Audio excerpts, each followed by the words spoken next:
Good morning. Okay, I want to show you something here again. I have to make a frame for a microwave wall oven combination. And it's a fairly large frame.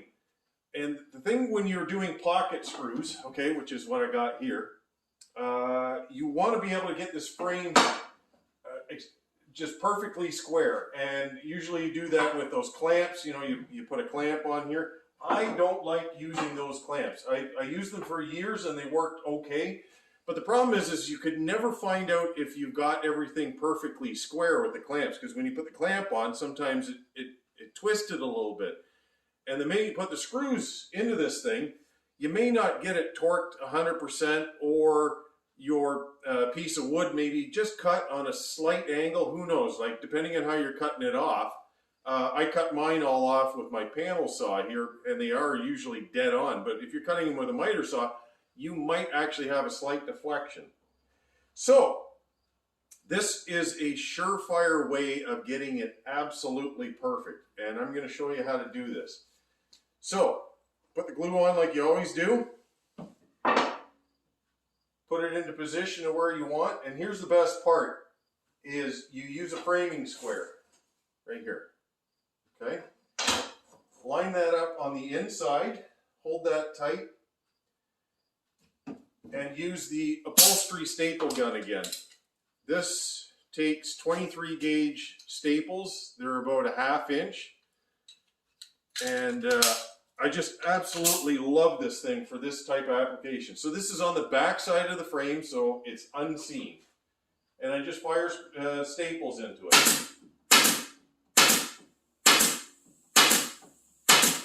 Okay, now go to the other side and just keep repeating. I'm going to go all the way around this frame, and then I'm going to check it for square by using the corner to corner method. Okay, so there we are. Line that up. And the best part with this is I can feel the end here. Okay, and I know that everything is properly lined up. Whereas if you're trying to clamp it and it shifts just slightly, you could be off, and then you got to sand that, which is a real pain in the rear end.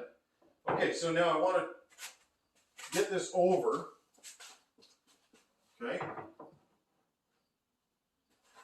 And now see, this is still flexible on this side here because I've only pinned it on the one side.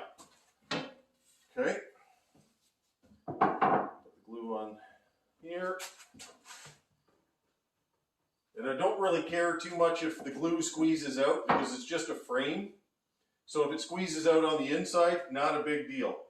But depending on what you're making, if you're doing, let's say, kitchen cabinet frame, you don't want a pile of glue squeezing out on that inside corner, because if you're going to stain it, it's going to be a problem.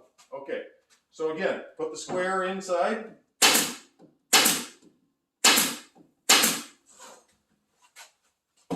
Go to the other side.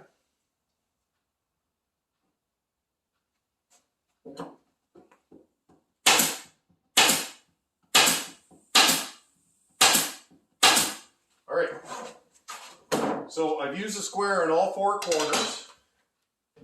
Okay, let me just go get my tape measure for a second. Of course, I forgot that. Okay, Dingus is back. Okay, so just shy of 56 inches. Just shy of 56 inches. It is absolutely bang on. So at this point, I can put the screws in. And when you do, okay, you just hold it down. Hold it down with your hand and fire the screw in. And by doing that, you're pushing both pieces down with your hand. And it works similar to the clamp.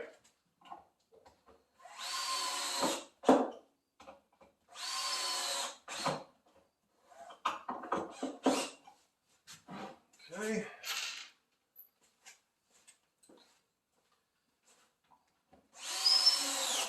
Okay, put a fair amount of pressure on this.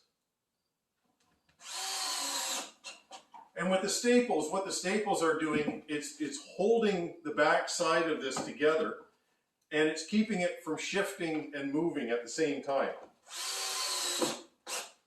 Okay? So here you have it. You've got a perfectly flush surface right here. Okay, there's no deflecting on this side. And you can see there, right there, look at the staples. And what this will allow this to do is, have you ever seen it where you've done all of this, you've clamped everything together, you put the pocket screw in, and you get a crack right along that line. Well, when you have the staples on the back, it keeps the thing from torquing. So you're not going to get this thing splitting right here or here. It just holds the whole thing together. Technically, if you really wanted to, you could actually run those staples on this side and fill them with Bondo if you really wanted to go that far. This is a frame. It's going to be central focus. I don't want to have something like that on this. If it was low at the bottom, possibly, but I'm not going to bother with something like that. But this, I tell you, will save you so much work from having to clamp or adjust or have some kind of frame that you assemble these things on. This is the easiest and best way I found, hands down. Anyways, it's helpful to me. Hopefully it's good for you.